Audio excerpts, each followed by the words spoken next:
Imagine you're at work and your laptop is not working smoothly and is hanging every now and then.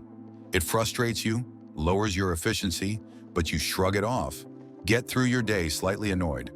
You regret buying a cheaper one when most of your day is spent working on it. A few days later, your laptop dies in the middle of a major presentation, your project is erased, and your boss is watching. One situation is a mild inconvenience, the other is a crisis. But here's where things get weird. You might actually recover faster from the major crisis. Welcome to the strange world of the region beta paradox. Sometimes minor inconveniences are not enough to motivate you to take corrective measures. It takes distressing situations like these to compel you to take actions.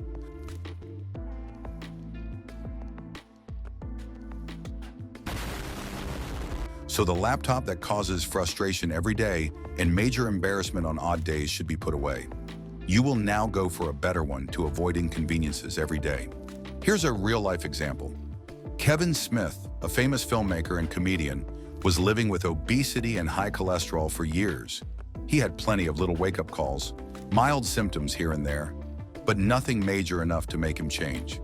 Then bam, one night in February 2018, he suffers a major heart attack, called a widowmaker. Kevin survived, and that intense experience was the turning point he needed. He lost over 50 pounds, switched to a plant-based diet, and finally committed to his health. That heart attack, ironically, ended up saving his life.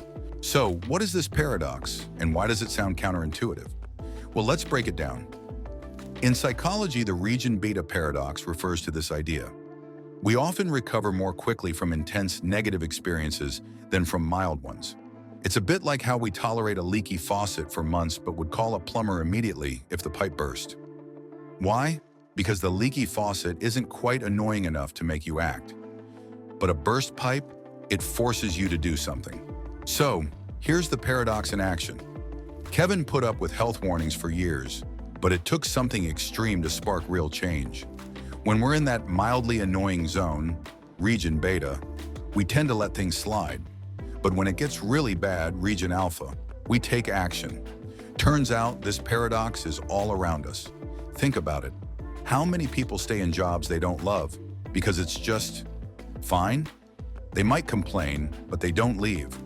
But if the job gets truly unbearable, they're more likely to quit, change careers, or go after a passion they'd never considered. This paradox even shows up in relationships. Tiny annoyances with a partner can last forever if we don't address them. But if there's a major issue, like a betrayal, people either leave or work things out dramatically. The stronger the discomfort, the quicker we're pushed to resolve it. Remember, when it starts getting a little colder than usual as winter approaches, you have your arms crossed and don't want to get out of bed. We would be better off if it were even more chilly, because then we would get our winter wear out and be comfortable and efficient. So now that you know about region beta paradox, does it mean that maybe next time, if you're in a confusing situation, you should ask yourself, what would it take to push you out of region beta? What might happen if you stopped waiting for a crisis to make a change? This is where the region beta paradox gets tricky. Even if we know about the paradox, there's always this nagging voice saying, what if things actually improve on their own? Maybe that annoying coworker will get transferred. Maybe the workload will lighten. Maybe that friend will stop being flaky.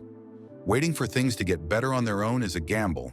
In such cases, now that you know about it, you will at least make informed decisions. Thanks for watching.